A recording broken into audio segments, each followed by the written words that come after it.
Delightful to see you all here. You know my wife, Jill. Brief statement. John Martillo of my staff will stay behind and answer any questions you have, and I'm going to go off and conduct the hearing.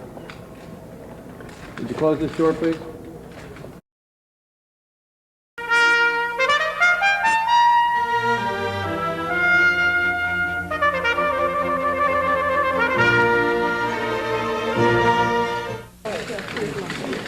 Hello, everybody.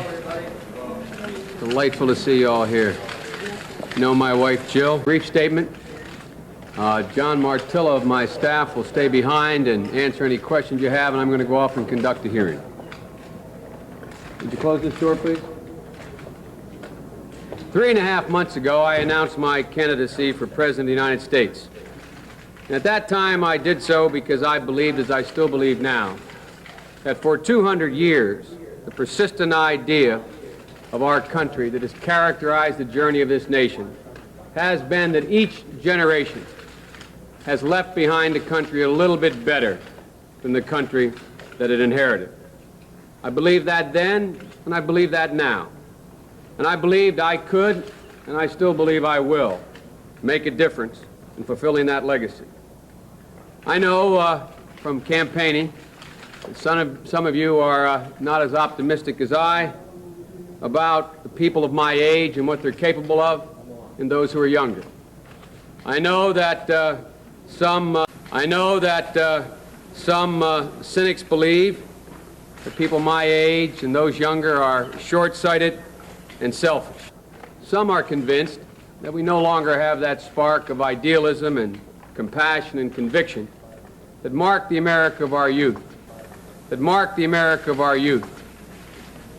But I believe that that compassion, that idealism, not to mention the commitment that I think that my generation and the younger generation have to their children. And quite frankly, in my zeal to rekindle that idealism, I made some mistakes.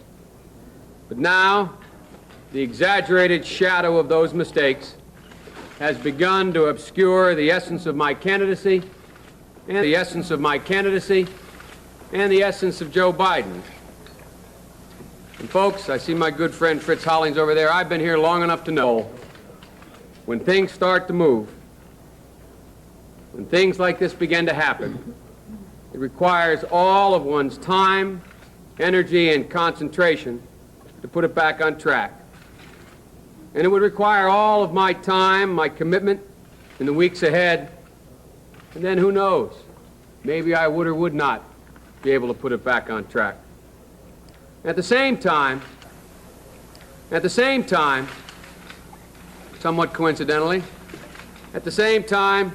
all of my energy and skill is Reagan's effort to reshape the Supreme Court in a way that I truly believe will be harmful for this country. And therefore, it seems to me I have a choice. I have to choose between running for president and doing my job to keep the Supreme Court from moving in a direction that I believe to be truly harmful.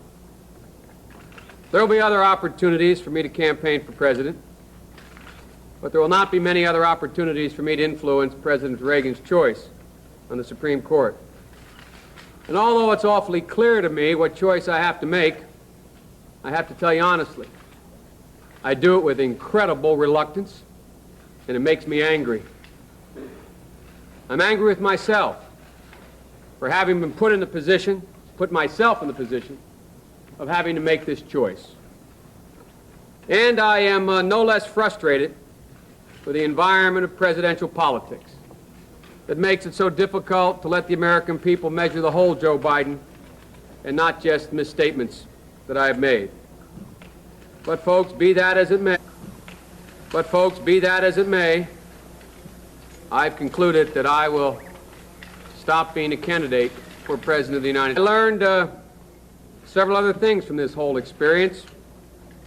I learned that notwithstanding our political differences in this body, that honor and integrity, treating people honorably and acting with integrity count for a whole lot, even with your political opponents. Not a single public official who has withdrawn their support. And my colleagues in both political parties needed no explanation of my conduct before they immediately stood up and vouched for my honor, my integrity, and my credibility.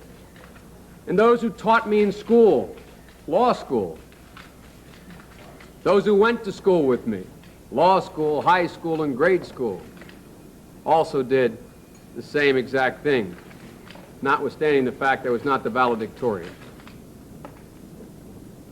And I want to tell you and tell them, and I want to tell you and tell them, that means more to me than they will ever know.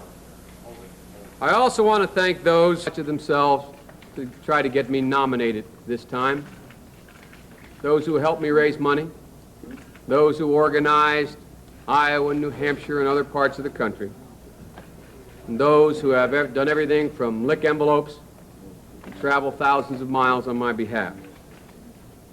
Most of all, I want to thank my Delaware for standing with me. You know, this presidential policy